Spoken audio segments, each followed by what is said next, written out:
நண்பர்களே இன்னைக்கான சமையல் விளாக் பட்டர் காஃபியோட ஆரம்பிச்சது. நம்ம தக்காளி சாதம் பண்ண போறோமா, இல்ல பிரியாணி பண்ண போறோமாங்கிற டவுட்லயே தொடர் கதையா போயிட்டு இருந்துச்சு. நான் பண்றது பிரியாணியா நெனச்சுக்கிட்டா பிரியாணி, தக்காளி சாதம் நெனச்சுக்கிட்டா தக்காளி சாதம் எப்படி பண்றேங்கிறத மட்டும் பாருங்க.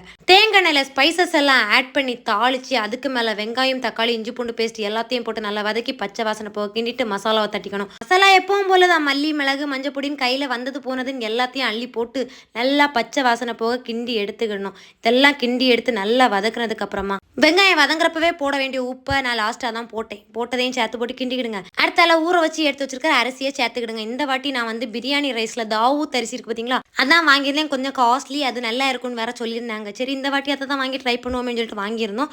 அதை அப்படியே தட்டி போட்டு ஒரு சின்ன கலர் 2 3 கிளறி மல்லித்தலையும் போட்டு குக்கரை அப்படியே மூடி போட்டு விசில மாட்டி விட்டுருங்க. விசில் ஒருக்கா உஸ்ஸுன்னு சவுண்டு போட்ட உடனே இறக்கி பார்த்தா தாவூத் அரிசி சூப்பராக வெந்த நீள நீளமாக உதிரி உதிரியாக கிடச்சிது.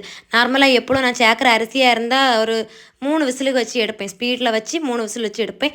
ஆனால் இது சிம்மில் வச்சு ஒரே விசில் விட்டு தான் எடுத்தேன். சூப்பராக வந்துச்சு. சாப்பிடவும் நல்லா இருந்துச்சு நண்பர்களே. கடைசி ஃபைனல் டச்சு மக்கானா கிண்டல். இது வந்து நேற்று வாங்கியிருந்தோம். புதுசாக எப்படி இருக்குமோன்னு தெரியாமல் அதையும் மசாலா எல்லாம் போட்டு கிண்டி சாப்பிட்டுக்கிட்டோம். அவ்வளோதான், சமையல் வேலை முடிச்சுட்டு